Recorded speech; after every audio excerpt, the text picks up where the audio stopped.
Elul is a very serious time.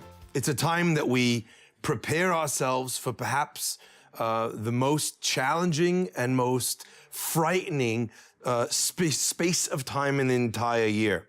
You know, Tisha B'Av has its mournful feel, it's sad. What's it called? Pesach has its freedom. Sukkot has its trust in Hashem. But Elul is a time where the great Chachamim, all throughout the ages, they would tremble when it came to Elul, because they understood that everything hung in the balance, what they were going to achieve, what they were going to do, how they were going to live, what parnassah they were going to get, whether their children would get married, whether they would have children, whether the children they would have would stay alive. Everything that they had, they could take nothing for granted, because they believed that everything was in the hands of HaKadosh Baruch Hu. So this time of Elul was a time of great seriousness.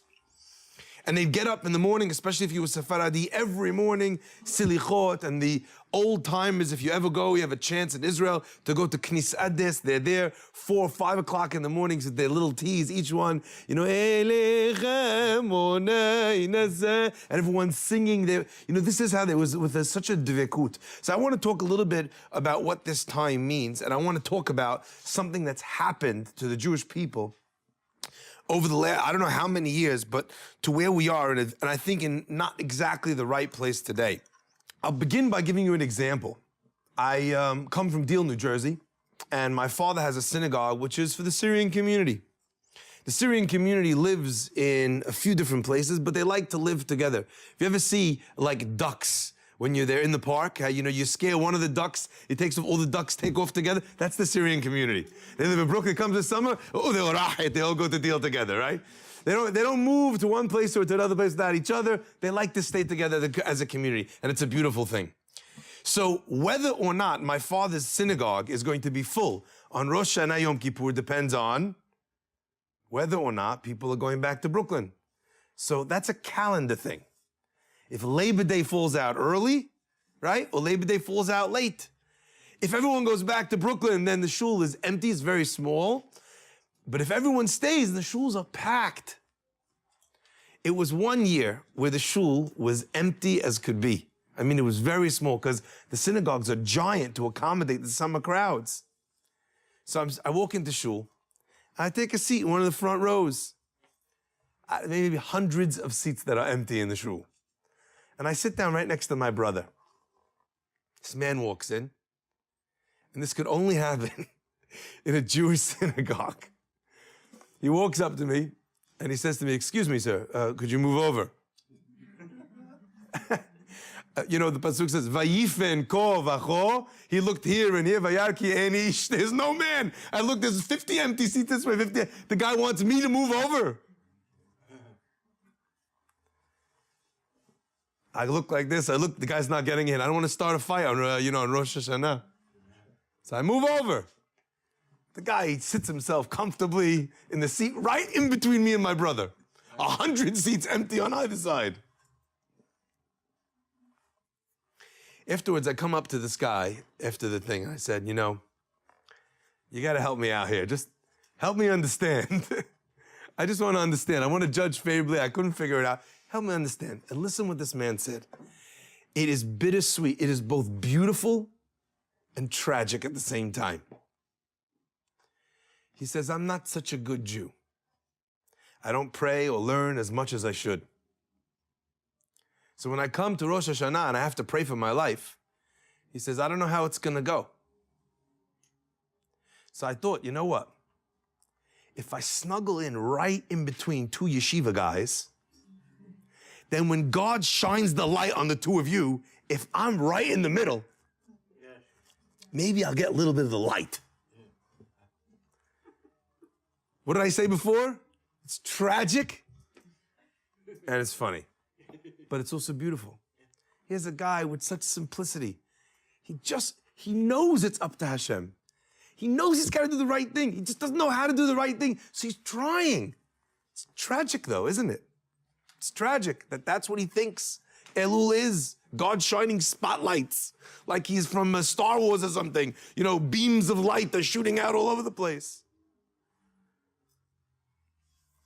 But the best way to be able to learn to look at yourself with a little bit more of a critical eye to see where you fall short is to first laugh at somebody else.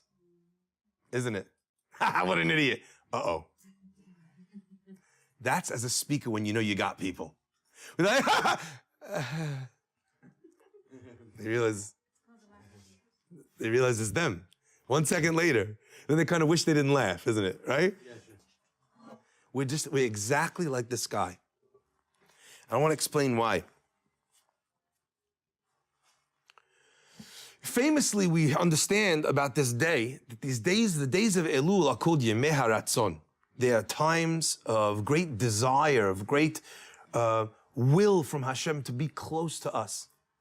And the word Elul, as we always say, denotes the acronym Ani LeDodi V'Dodi Li. I am to my beloved, and my beloved is me. Hashem is so close with us during this time. He loves us so much. So therefore, we can ask him for whatever we want. Ladies and gentlemen, that is dysfunctional. Does everyone know what dysfunctional means? It's the opposite of functional. Can I explain how dysfunctional this is? The words Ani LeDodi V'Dodi Li means Hashem is my beloved and I am his. I love him and he loves me. So what's the aftermath of such a sentence? Let's try and play this into the real world. The days of Elul are days where Hashem loves you so much. So let's imagine that those days are like the days of Sheva Brachot. You just got married, fresh. You don't know yet that he's going to throw his socks all over the floor. You don't know yet that she's going to criticize you every time you throw your socks on the floor. Everything is peachy for the moment. You never had to make dinner because every night is Sheva Berachot. It's beautiful. This beautiful space of love, of connection. So obviously, Sheva Berachot, which is a time of great love, what should you use it for? To make sure to ask your wife as many things as you can. Does that make sense? Women, same thing. Sheva Berachot, fantastic. I love him. He loves me. Can I get a new car? Can I get new this? I want new clothes. I would. But that's what we're doing. Ani LeDodi V'Dodi Li means Hashem loves me. It means that he and I are connected. There's a desire to be close. So what are we doing with this time of closeness? We're just asking him for a bunch of stuff. Write me in this book and give me this and bring my children like this. Do all of these things for me. Isn't that the opposite of a loving relationship? It's dysfunctional. It's manipulative. And yet, it's the way we've been taught to act during Elul. How could such a thing be? Is this not an obvious question that one needs to ask? So I still remember a story that was told to me by my grandpa about a rabbi who comes to a town. And he's got this killer speech, but he's only got one good speech. He doesn't have any other ones. This is his one. He's practiced it 1,000 times. This is his party piece. He walks in there and he gets everybody involved with a story, with a joke, with a this, with a that. Everybody's listening and he builds and it's built. And by the moment when he can has everybody eating out of his hands, everyone is quiet. There's a pin drop. It's silence you could hear in the room. And he says, everybody in this community is going to die. Everyone in the room goes, you know? The guy, he's got his desired effect, right? He's very happy. But he notices right in the front row is this old guy with a perfect Miami Beach tan, with his sunglasses, sitting like this. The rabbi can't believe it. He got everyone except for this guy. He feels like, you know, like the Pasuk says in the Megillah, it's not worth it. If there's one guy that I missed, right? So he works the speech back around to get to the same point again. And he says, and I reiterate, every person in this community is going to die. And again, this guy with his tan, with his sunglasses, just chilling in the front row. He can't handle it. So he walks up to the guy. He says, did you not hear what I said? How is it that you're just sitting there like that, not afraid, not worried? And the guy says, I'm not from this community.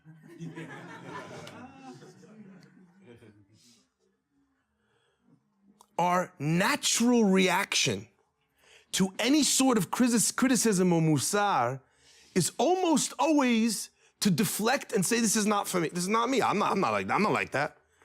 This is not about me. I'm not from here. I'm not part of the people that you were speaking about, Rabbi. But every one of us is guilty of this in one measure or another. And I want to define together tonight the concept of what real Elul is supposed to look like. Not a dysfunctional Elul, where we're using God for something, but rather using it in its correct format. This is something, by the way, which has permeated a lot of Judaism. Raise your hand, probably on the women's side, more nogah, it's their mitzvah. When was the last time you went to a challah bake for somebody to have a refuah shlema? Everyone been to, you baked challah for someone for refuah shlema? Raise your hand. How many? I bake challah for anything. You bake challah for anything. Good, that's a good carb attitude. But yeah, anyway, yeah, everyone here? Yeah, one person. Or just more and more people, not just ashamed to raise. I have to tell you, I gave a shiur once, and I asked a rhetorical question. I was pointing out that there's some certain things that there's nobody in the world. Nobody in the world could ever think that, like, you know? And yet you find that there's people who do such evil things. How could it be? That's what I was talking about, the nature of evil. And I said, is there anyone in the world that wants to kill babies? I was pointing out the Nazis wanted to kill babies. Is there anyone in the world that wants to kill a baby? As soon as I asked the question, this girl in the back of the room, there's 500 students there, in the back of the room, his girl raises her hand. I thought it was a rhetorical question, didn't really need an answer. She raises her hand, so I said, yes. 499 heads turned like this. Right, this poor girl, they turned like this. And then I realized that the girl wasn't raising her hand, she was just fixing her hair. And I just saw she kind of went like this really slowly. Almost in the same way as the people, if the Ashkenaz, they by mistake do, you know, the what's it called, the beating in the Shmona, in the Amidah, and then they realize it's Shabbat, that kind of, so you're doing the, you know, this kind of thing is going on, okay? I felt so bad, called attention to her, but I noticed that for the rest of the class, all the students were sitting on their heads. They chas v'shalom, they don't want to like pick their nose, and I should think that they were raising their hand. So please don't be shy. If I ask if you went, you should be able to admit it. You go to Chad, you enter people. We do all these things. Anyone here go to say Tehillim in order to for a refuah shlema for somebody? We all do it. Yeah. But there's something here which I think has entered into the Jewish spirit, which is dysfunctional. We think that if someone's ill, that the way that they get better is by making a challah bake. And we get so obsessed with the technicalities of the challah bake and arranging the Tehillim. Everybody has to say Tehillim at the same moment around the world. Have we all done this as well? At 9:30, we're all going to say Tehillim, and we get obsessed with it. Oh, it's 9:30, gotta get Tehillim. Everyone's like, we're so obsessed with the mechanism that we forget actually what we're supposed to really be doing with it. Do you understand what I mean by this? It's not the bread, it's Hashem. It's not the Tehillim, it's Hashem. It's not when it's how you say it. Same thing is true with Elul. And I want to draw a line under what Elul is supposed to be. And I believe with all of my heart that when someone does this right, then they get their name signed in the book of life easily. But it's the opposite of what you'd think. The pasuk says, Ashkenazim actually say this at the end of their tefillah every single day in the month of Elul. I think that's how they do teshuvah for not saying selichot every day. But they say an extra mizmor. And the mizmor says, Achat sha'alti me'et Hashem oto avakesh. There's one thing that I ask, David HaMelech says. Achat sha'alti me'et Hashem. I'm asking you for one thing. Ota avakesh. This one thing, that's what I'm begging you for. That's what I want. That's what I desire. Shibti b'beit Hashem kol yemei hayai. I want to dwell in the house of Hashem my entire life.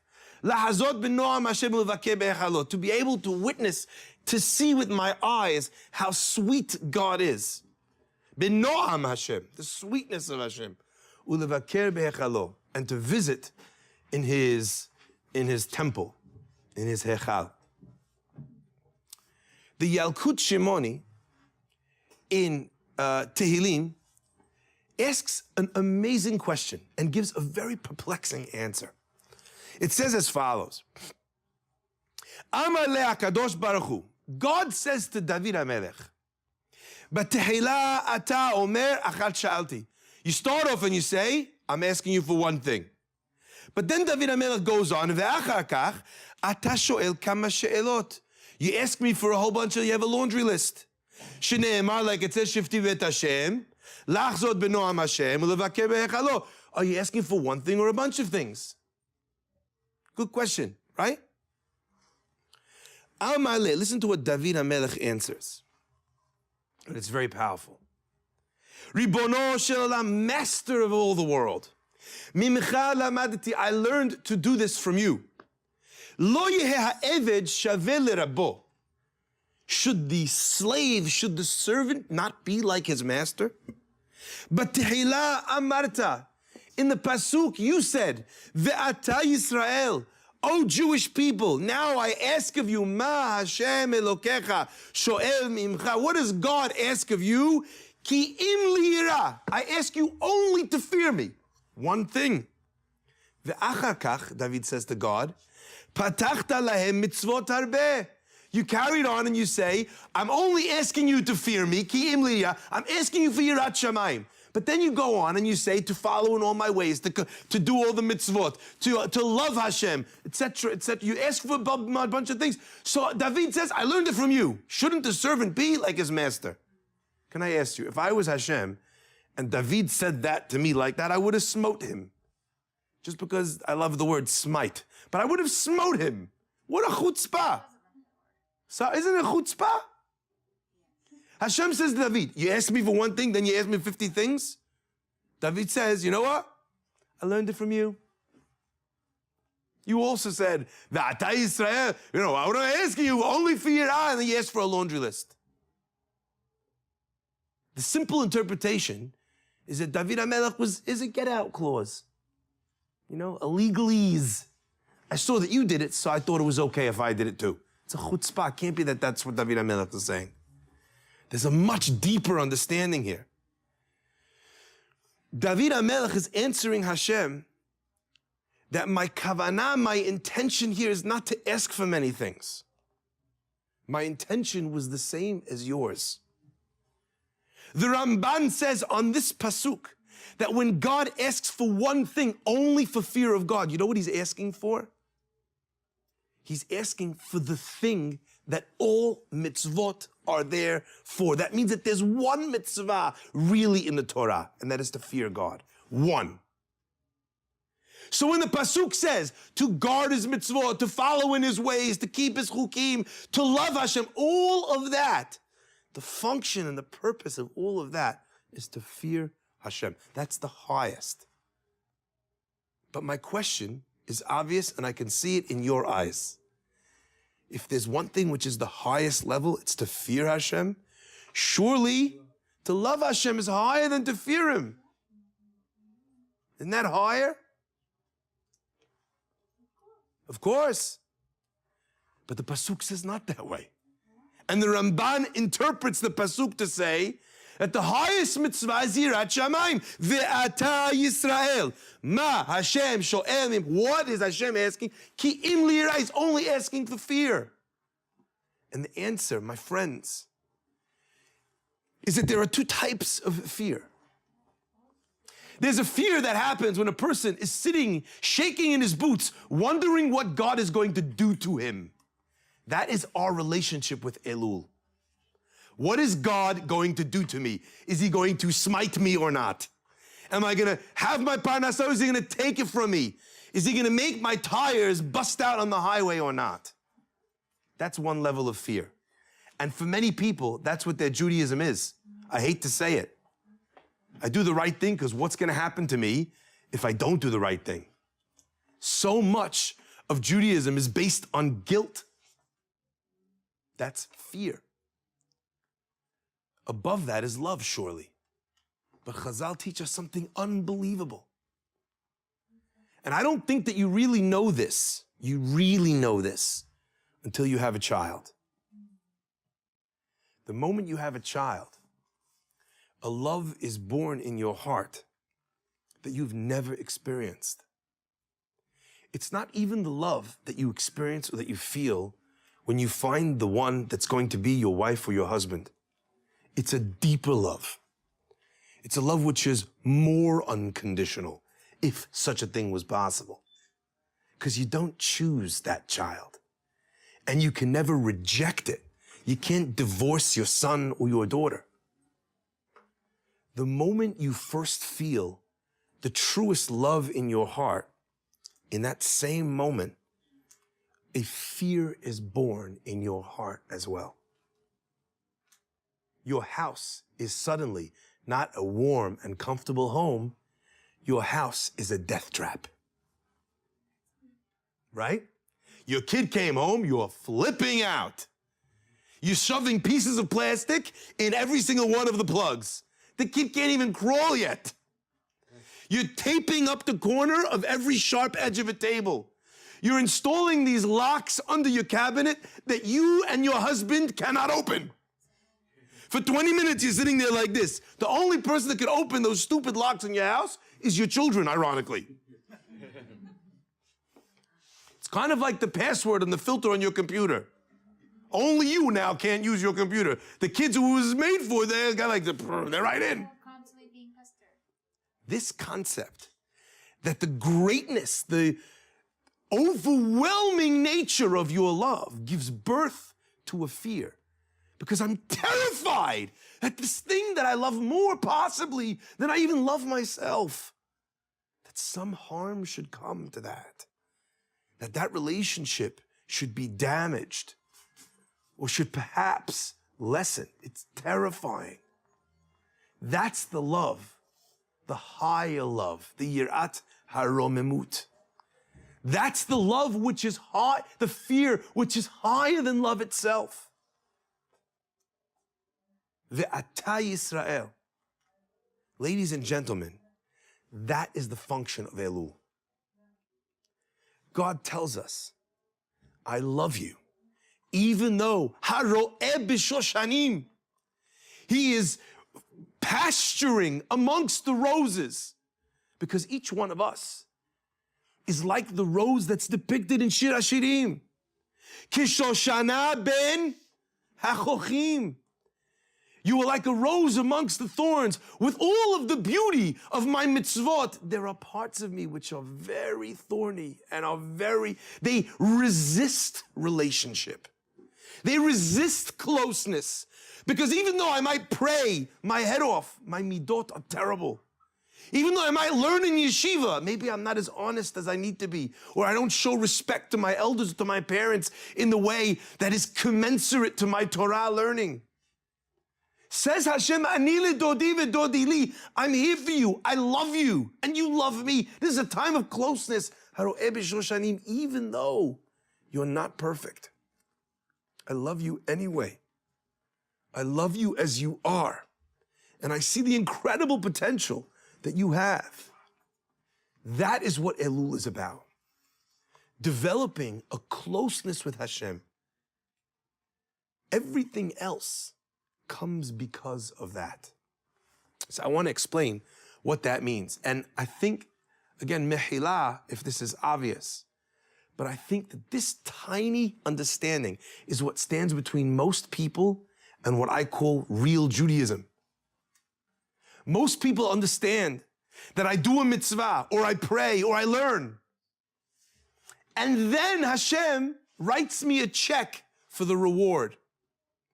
There's a disconnect between that which I do and that which I've earned.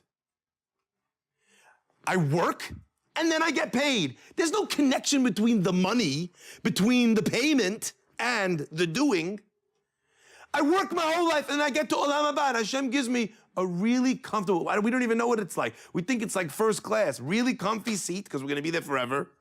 Like amazing food and you never gain weight. This is how we think of Olam Haba. But it's such a misnomer. Olam Haba is about closeness to God. Every single one of us that has life in their veins, whose heart is beating, who's able to achieve, it's because we have a connection with the living source of all of our world. When we move away from the living source, it's that famous joke of this guy who's passing away and he's got all the tubes and all the wires. And every one of his kids is getting, their last like little bit of advice from their dad. And the father talks to the first son, and the second son, and the third son, and finally gets to the youngest son. And the kid leans over, and the father says, and the kid's crying. He says, why, Dad? Why won't you tell me? Why won't you spoke to everybody else? I need to hear your final words of advice, of encouragement, please. And the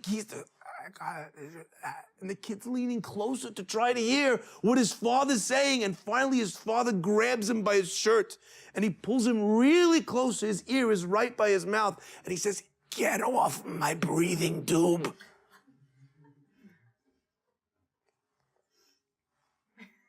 Where are you, Hashem? Where's life? Where are the things that I need? And Hashem is like, get off the breathing tube. You've disconnected yourself from the source of everything. God only wants to give to us. He's the source of everything. So beracha comes when we're connected.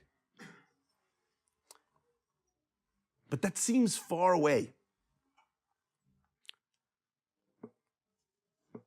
So I'd like to share one idea which I think will help us in understanding this. Kaveh el Hashem, the pasuk says that a person is supposed to have faith in God. Kaveh el Hashem. Chazak ve'ametz libecha ve'kaveh el Hashem. Have faith in God. Chazak ve'ametz libecha. Strengthen your, be courageous. Ve'kaveh el Hashem. The word kaveh, to have faith in Hashem. What does it mean to have faith in Hashem? What does it mean that when God says my arms are open and I want you back and I'm going to forgive you, what does it mean to believe him? What does that mean? So this idea, the word kaveh, the gematria of the word kaveh, kuf is 100, vav is 6, hey is, the gematria of kaveh therefore is 111. What's interesting to note is that there's another word, that occupies almost the honor of the next level above that word. The Maharal says that the word bracha, the root word of the word bracha is the word barech. The gematria of the word barech is bet is 2, resh is 200, chaf is 20, 222. Says the Maharal that the idea of why a beracha is 222 is because the truest nature of a blessing is actually magnification. It's 222. It's not a blessing to introduce something new. If I was to give you a blessing that you should be like Moshe Rabbeinu, that wouldn't be a blessing. It would be a curse. A true blessing is to take the person himself, who they are or herself, and magnify them, make them a better them. That's why beracha, barech is 222. What is kaveh? 111. The truest form of faith. When a person is trying to reach out to God to do the right thing, and they're trying to know or to feel in their heart of hearts that they're good enough, because we've all been here before, and we've gone to speeches, and we cried, and we listened to the shofar, and we said we'll be better, and then we come again in the next year. Do you not lose hope? Do you believe that this is going to work for you this year? Isn't that foolish? Isn't that naive? What the pasuk is teaching us. Kaveh el Hashem, 1 is a reference, I believe, to a pasuk in the Torah which talks about teshuvah. Because as I look at my life and all the things that I'm doing wrong, I get overwhelmed. There's so many different things that I need to fix. I'm a rabbi. You think I'm perfect? I'm so far from perfect. There's so many things I need to, and it's like an ocean. and it threatens to drown you. So how do you get past that? The answer is 1, 1, 1. The Mefarshim say that the pasuk, when it talks about, is talking about teshuvah, when it says, Ki ha-mitzvah hazot, asher anochi mitzavecha hayom. This mitzvah that I am commanding you to do today, it's not far away from you. It's within your grasp. But I want you to notice, the pasuk itself is giving you a recipe for teshuvah to be able to get into this book of life that we so desperately want to be written into. And when we understand how much and how pervasive God's control over our universe is, it becomes ever more important to get into that book. But how do we do this so much? Says the pasuk, 1, 1, 1. Kaveh. I'm going to give you hope now. Ki ha-mitzvah hazot. There's only one mitzvah I want you to work on. One. The one that's in front of you right now. Asher anochi mitzavecha. I'm commanding this one mitzvah only to one person, to you. Most mitzvot die because everyone believes that someone else is going to take care of it. Or they believe that it's someone else's responsibility. If the rabbi was a better speaker, if kosher food was cheaper, if the synagogue was more welcoming, it's everybody else's problem that I'm not doing a mitzvah. Ki ha-mitzvah hazot, this one mitzvah. Asher anochi mitzavecha, that I'm commanding, it's only for you. Don't worry about anybody else. Don't worry about what anyone else is doing or not doing. Hayom, today, only today. Don't worry about tomorrow if you're going to be able to learn forever. Can you learn today? Can you do this mitzvah? Can you do it right now, right here? That's the hope that a person has when they do teshuvah. There are many marriages that experience breakdowns. And as a rabbi, you get to meet lots of people with lots of different issues. And quite often, you have a husband and wife who are coming to you. And the wife or the husband will look at the other and say, you know, I don't even know, how can I trust you? And the other spouse will turn to that person and say, no, I promise, things will be different. I'm going to change. And what does every spouse say back to that? You've said that before. Show me. Every person who wants to fix their marriage is so overwhelmed with how they're going to start doing that the first thing they do is they make promises. Don't promise. Keep your mouth shut. Show me. Show me that you're worth investing in. Show me that you are lovable, that you can I can trust you again. And that starts with one simple action at a time. And that is the kaveh. My friends, this book of life is no joke. Because it's not just whether or not you're going to be alive. It goes so much deeper than that. And I want to show you what it means that God has control over our world. When I was a young man, I just got married, I went to my uncle's home for a July 4th party. I'm sitting there in the house, and the party is beautiful. We're on the 30th floor overlooking the East River. I think it was the East River, where they do the fireworks. So if the fireworks show is beautiful, if you can imagine what that looks like when you're 30 floors up in the sky and the fireworks are exploding all around you. Could you imagine? Amazing. The show is over and everyone starts to go home. We open the door. I'm there with my family, with my new wife, with all of my extended family, my brothers, my sisters. I'm the oldest in my family. So all of my single brothers and sisters are there with my parents. We walk out into the hall of this giant high-rise building, and the hallway is packed with people. The elevators are jammed.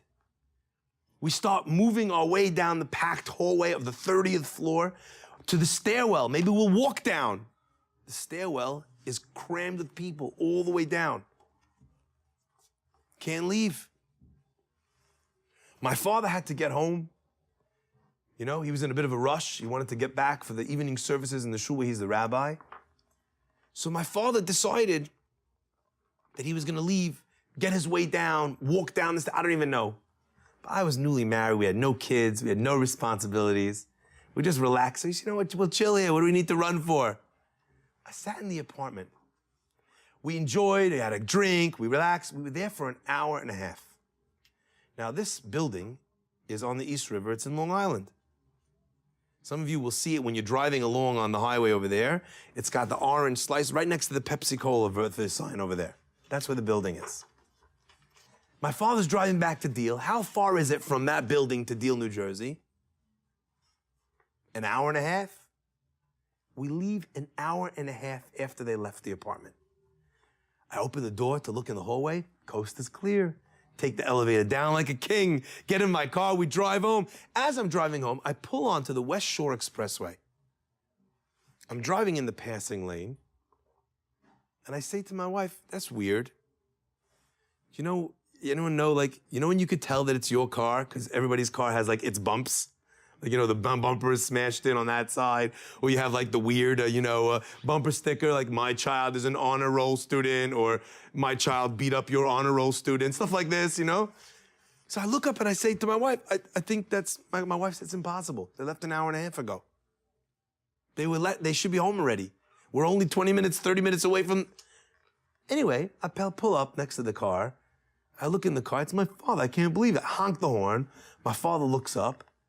I waved to him with this weird, what? We didn't have cell phones. Waved to him. Waves back. Don't understand. Go home.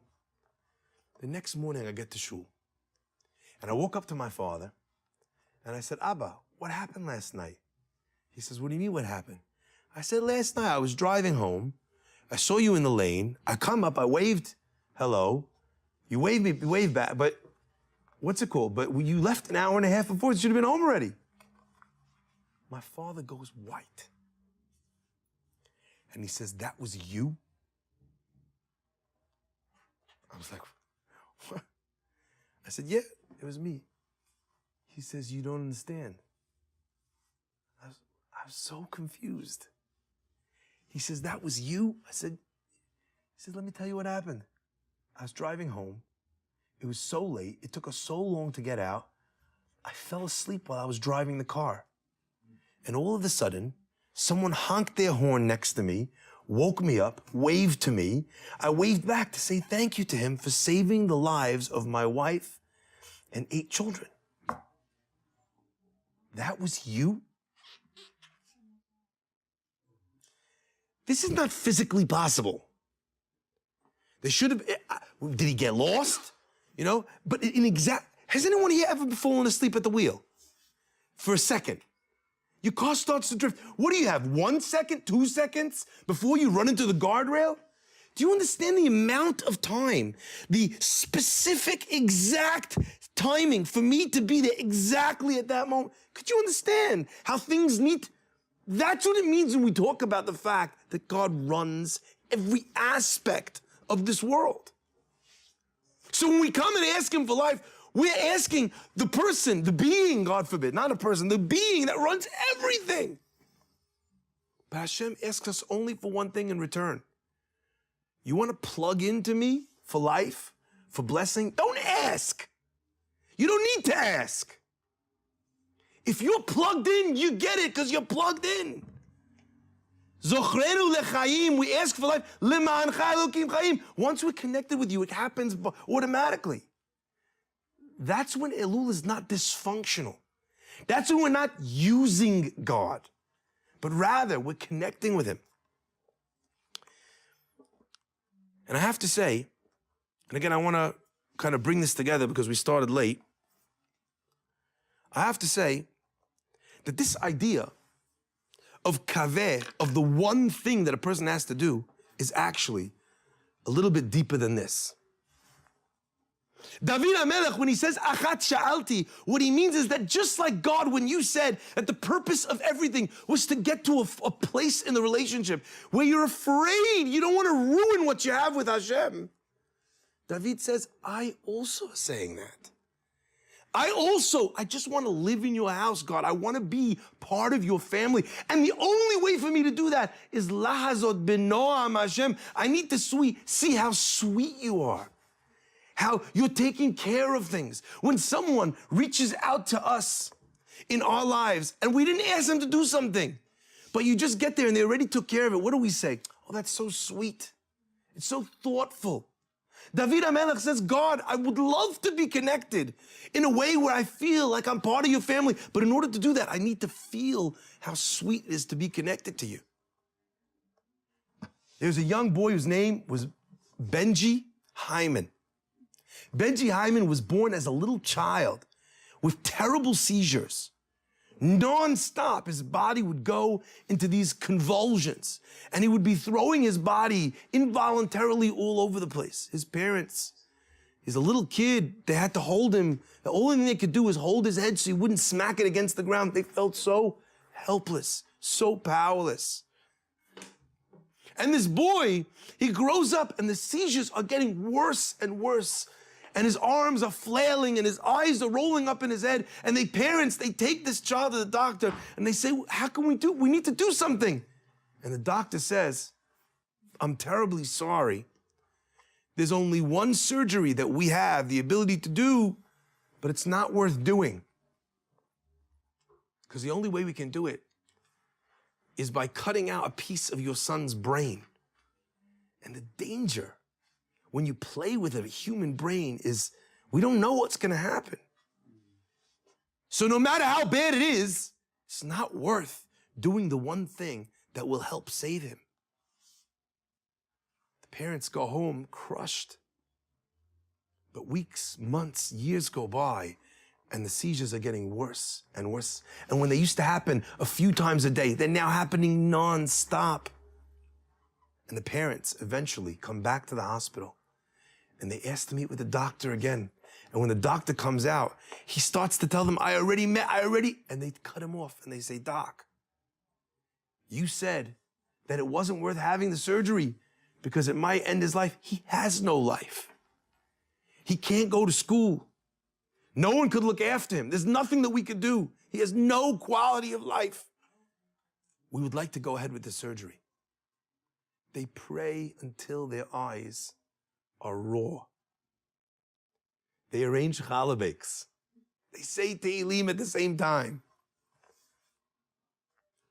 And their boy goes under the knife. Hours and hours pass, and the parents are pacing outside in the waiting room. And the doctor walks out, and the doctor has a smile on his face, and he says the surgery was a success. Parents, they collapse on the doctor. They throw their arms around him. They can't thank him enough for being a good emissary of Hashem to bring refuah to their child. And the child flourishes. He goes to school. He's making up for lost time. He's so excited. He loves, but his favorite day of the whole year was Purim. He would get all dressed up in elaborate costumes, probably because on some level the child was making up for his childhood. And there's no day that emphasizes, that celebrates childhood like Purim does.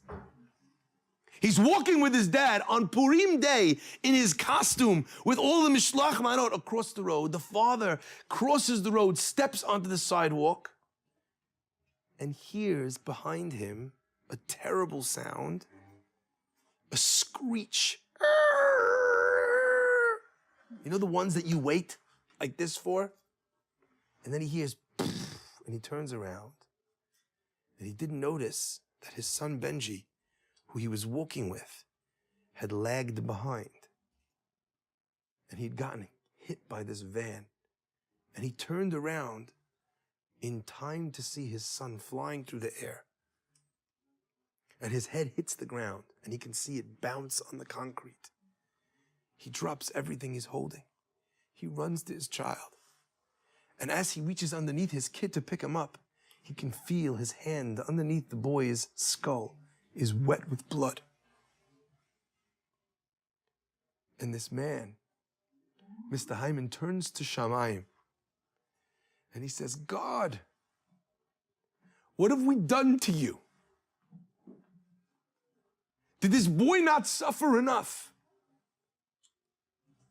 He's already had surgery on his head. We've cut him open once. What do you want from me? All of our prayers, everything, was it for nothing? That you're throwing it back in our face like this? The ambulance comes, and the distraught father and the son are rushed to the hospital. They hand the child over to a different surgeon. And then they wait. Hours go by again. And again, the doors of the operating room open wide. And again, the surgeon walks out, and the father's looking at the face of the surgeon to see, what does his face look like? Is it the face of relief, of joy, like last time? Is it the face of anguish of a doctor that needs to tell parents that the love of their life has been snuffed out? But the only look he can see on the face of the surgeon is confusion. The surgeon says, with this confused look on his face, he says, your son is going to be fine. The guy says, what? Thank you. He's hugging him. He's kissing the doctor. He says, so why do you look so? And the surgeon says, I'll be honest. I've been doing surgery for decades. Never in my life have I seen a case like your son. He says, what do you mean? Rabotai, I need you to hear this, but not with your ears. I need you to hear this with your heart. He says, when I took one look at your son and the knock on his head and the blood, the amount of blood that was coming out, I had no hope whatsoever. I only did the surgery because I'm obligated to. Because when a kid or an adult gets a bang like that, a trauma to the head, invariably what happens is the brain begins to swell. The blood begins to pool around the brain, and the pressure on the brain within the skull where that blood has nowhere to go, where the brain in its trauma has nowhere to expand, automatically means that the child will not survive. But did you know that your son is missing a piece of his brain, which allowed for the blood, the fluid to gather, which allowed for the brain to expand? And your child is 100% fine. Did you know that your son is missing a piece of his brain? And that's why he's alive. Those moments, when you look at the God, at the father that you once cursed out, that you once thought that the experiences in your life were klalot, but not brachot, the brachot that they would eventually become to be seen. That's when we understand what lahazot b'no'am Hashem means. When you see how sweet Hashem is to us, even when it doesn't look or feel that way. It allows us to feel like we always want to be part of His family.